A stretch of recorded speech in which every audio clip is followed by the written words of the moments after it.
Queremos entender los alcances de este informe y por qué el lenguaje importa en este tipo de situaciones. Lo hacemos con Jorge Contese, doctor en Derecho de la Universidad de Yale y miembro del Comité contra la Tortura de Naciones Unidas. Jorge, ¿cómo estás? Muy buenas tardes. Hola Jorge, ¿qué Hola, tal?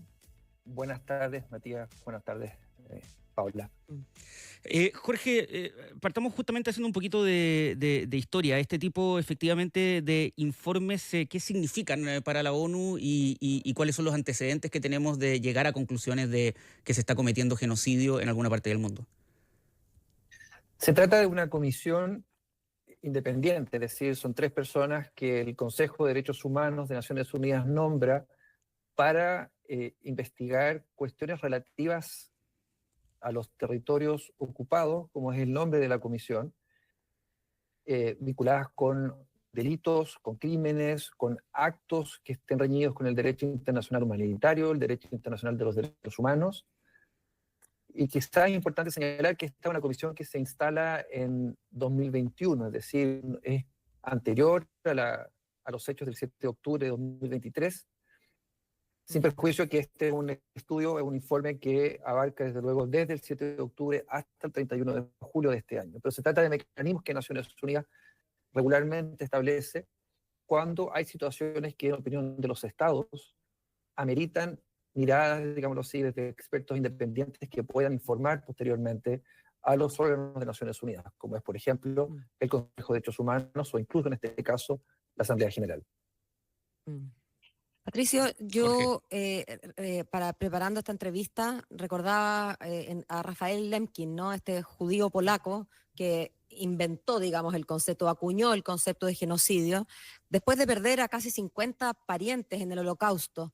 Y hoy leo, bueno, no hoy, digamos, pero uno, finalmente hoy día es que llega este informe, uno constata con horror entonces que la palabra genocidio está, pero hoy asociada al Estado de Israel. ¿Cómo llegamos a eso? ¿Cómo llegamos a que un judío inventa esto a propósito de los horrores de la Segunda Guerra y pasados 80 años estamos acá?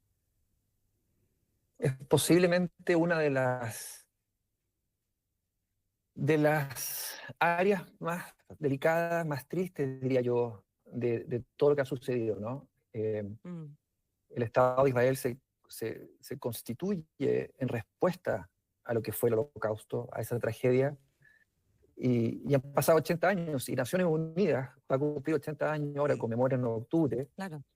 en un contexto en el que no solo en este caso, sino que en otros casos también en el mundo, lo que hemos visto, y yo diría con especial intensidad en los últimos años, última década, especialmente en los últimos años, tiene que ver con el alejamiento progresivo por parte de los mismos estados que crearon este sistema, que en general ha sido, creo yo, un buen sistema, y es un buen sistema, que sin lugar a dudas requiere reformas, claro, pero es un buen sistema. Ha sido, como digo, el alejamiento progresivo de lo que son los principios fundamentales de este sistema que ellos construyeron hace 80 años, ¿no? Que es el mantenimiento de la paz, de la justicia internacional, de la seguridad, mediante el respeto a esas reglas que los propios estados se dieron. Entonces, ante tu pregunta, lo que yo diría es, ¿cómo llegamos a esto? Que es lo que tú dices, ¿no? Bueno, llegamos porque vamos avanzando en un camino, una especie de despeñadero, en el cual las reglas que nos hemos dado nosotros mismos, cuando nos conviene, las miramos desde lejos, no las respetamos, y luego cuando queremos pedir respeto por esas mismas reglas, entonces tenemos un problema que es llamado actos propios, ¿no? Que es lo que uno ha hecho, que es lo que los propios estados han hecho para ir minando progresivamente el respeto a este orden internacional, a esta arquitectura jurídica. Jorge, déjame preguntarte lo siguiente. Los dolores humanos no se pueden poner en ranking, ¿no? Que esto es peor que lo otro, porque, bueno, es tan subjetivo y al final una vida realmente vale infinito. O sea, no podemos asignarle un valor más allá de que lo hacemos generalmente o comúnmente en el derecho, lo hacemos cuando indemnizamos a las víctimas, en fin. Pero desde el punto de vista más filosófico, realmente creo que no se puede poner como un ranking de los sufrimientos de los pueblos, ¿no? O de las personas. Sin embargo, también creo que las palabras importan y muchas veces en el mundo en que vivimos las palabras se van vaciando de su contenido. Yo recuerdo como candidata, si me permiten una anécdota, como candidata constituyente, que alguien en algún foro, ni recuerdo muy bien quién, habló de no, que se ha vivido un genocidio en la Plaza Italia, como ya vaciando las palabras de contenido totalmente, ¿no? ¿Qué es un genocidio? Porque yo, claro, pienso de nuevo en el Holocausto, en andar buscando personas y andar buscando personas con examen de sangre, digamos, con el apellido para asegurarnos que no tengan ni un octavo de judío, ni un cuarto de judío. eh, y no es eso lo que yo siento que está pasando en Gaza. Insisto, no estoy justificando ni minimizando los horrores de Gaza, pero no pareciera, a mi entender al menos, haber una búsqueda como, oye, voy a buscar a los que sean de esta etnia o de esta raza o de esta, no tengo idea, de esta religión. ¿Por qué entonces hablamos de genocidio también? ¿Cuál es el alcance más preciso de ese concepto que hoy ya está puesto sobre la mesa? Claro. Es una muy buena pregunta porque lo que sugiere es que muchas veces pensamos que el genocidio es algo como el holocausto. Si algo no Claro. es como el holocausto, entonces no es genocidio. Y eso es un error desde el punto de vista jurídico, ¿no? Ustedes me están Ya. preguntando, yo estoy respondiendo desde el punto de vista del Jurídico. derecho Por internacional, supuesto, por supuesto. de la Convención contra el Genocidio, ¿no? Porque Mm, entonces lo que ocurre muchas veces es que la persona dice, bueno, pero mira la magnitud de esto. Bueno, la magnitud de ciertos actos pueden ser indicios, son indicadores ciertamente de mm. que se Pero no puede son estar cometiendo, la respuesta. perdón, Que no, digo que la magnitud es un indicio, un indicador, pero yo entiendo que no hay que matar 6 millones de personas para decir que hay un genocidio. Digamos, sabemos que en Darfur exactamente. han muerto miles de personas, no millones, y eso no le quita la gravedad. Pero insisto en si nos pudieras explicar Claro, cuál es por eso, exactamente, ya da que déjame, no es numérico. exactamente, déjame tratar de articularlo de nuevo, Dale, en dale. base a la convención, acá para hacerlo lo más sencillo posible, es un tema difícil, pero Sí, intentar hacerlo lo más sencillo posible. ¿Qué es su- genocidio? mm, Bajo la Convención de 1948, hay que decirlo, esta es la primera convención internacional, es decir, cuando tú hablas de Naciones Unidas, ¿no? Hace 80 años, cuando los estados dicen, ¿qué es lo que nunca más podemos hacer? La primera respuesta que dan es esta, ¿no? Mm. Entonces, si uno mira cuál es la definición de genocidio, son ciertos actos, 5 tipos de actos. En el caso del informe que ustedes están comentando, la comisión indica que se han cometido 4 de estos 5, ya me puedo referir si es que hay tiempo a ellos. Ciertos ya, actos, como por ejemplo la matanza de miembros de un grupo, como por ejemplo el sometimiento a un grupo a condiciones de existencia que acarreen su destrucción total o parcial, Mm. impedir la natalidad de los miembros de ese grupo, que son actos, ¿verdad?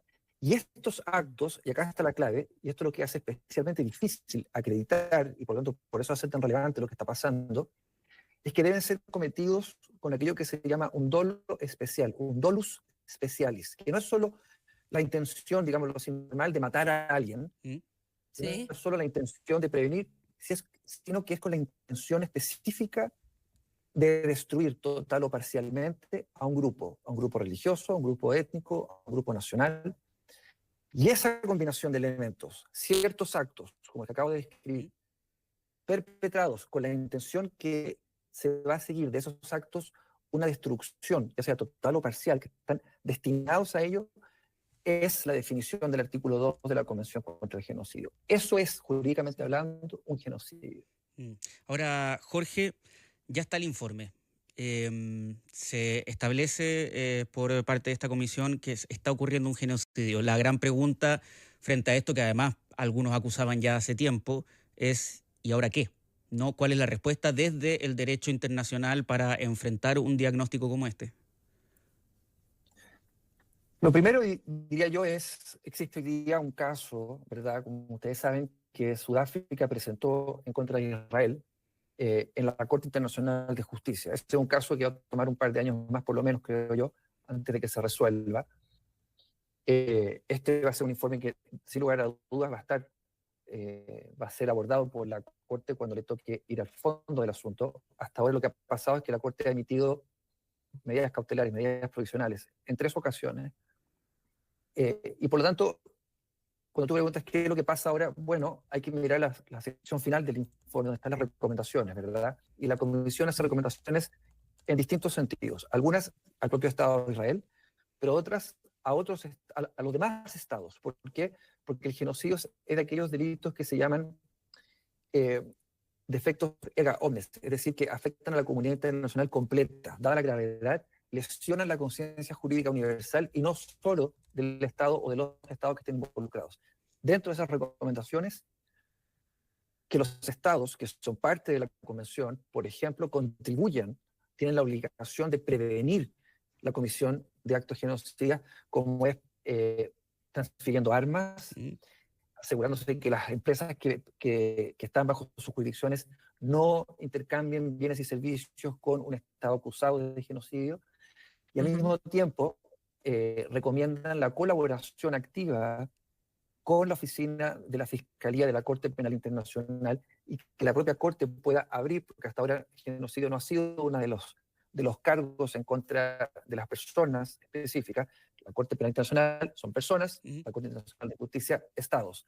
Entonces, esas son distintas recomendaciones que la Comisión presenta en la parte final, como digo, de su informe. Pero, ¿qué es lo que podría pasar?